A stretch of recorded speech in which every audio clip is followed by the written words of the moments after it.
Article 14. Aggravating circumstances. The following are aggravating circumstances. Paragraph 1. That advantage be taken by the offender of his public position. Paragraph 2. That the crime be committed on contempt with or with insult the public authorities. That the act ay paragraph 3. That the act be committed with insult or in disregard of the respect due the offended party on account of his rank, age, sex, or that is be committed in the dwelling of the offended party of the latter has not given provocation. Paragraph 4. That the act be committed with abuse of confidence or obvious ungratefulness. Paragraph 5. That the crime be committed in the palace of the chief executive or in his presence or where public authorities are engaged in the discharge of their duty or in a place dedicated or religious worship. Paragraph 6. That the crime be committed in the night or in uninhabited place or by a band, whenever such circumstances may facilitate the commission of the offense. Whenever more than 3 armed malefactors shall have acted together in the commission of an offense, it shall be deemed to have been committed by a band. Paragraph 7.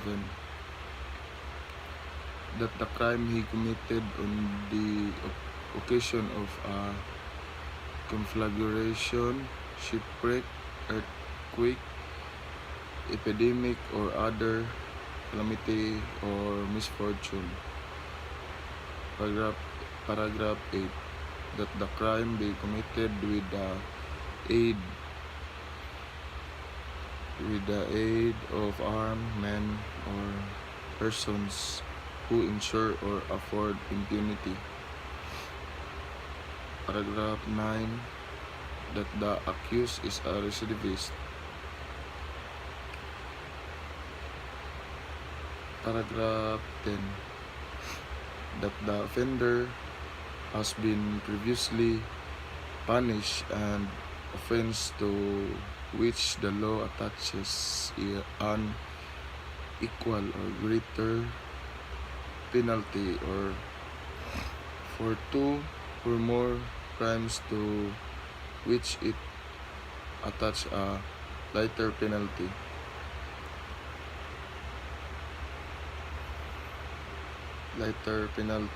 Paragraph 11.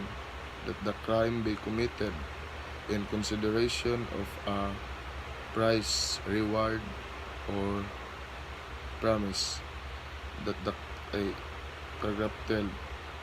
That the crime be committed by means of inundation, fire, poison, explosion, standing of a vessel, or international damage thereto, derailment of a locomotive, or by the use of any other artifact involving great waste and run. Paragraph 13. That the act be committed with evidence premeditation. Paragraph 14. That the craft, fraud, or disguise be employed. Paragraph 15. That the advantage be taken of superior strength or means be employed to weaken the defense. Paragraph 16. That the act be committed with treachery. There is treachery when the offender commits any of the crimes against person.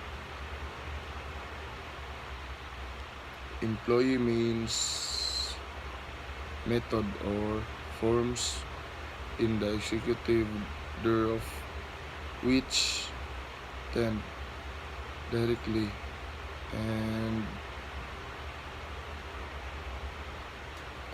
especially to ensure its execution without risk to himself arising from the defense which the offended party might make. Paragraph 17. That means be employed or circumstances brought about which add ignominy to the natural effects of the act. Natural effect of the act. Paragraph 18. That the crime be committed after an unlawful entry. There is an unlawful entry when an entrance of a crime, a wall, roof, floor, door, or window to be broken. Paragraph 20. That the crime be committed with the aid of person or persons under 15 years of age or by means of motor vehicles, motorized watercraft,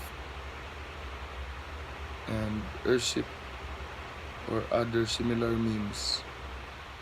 Paragraph 21. That the wrongdoing in the commission of the crime be deliberately augmented by causing other wrong not necessary for its commissions.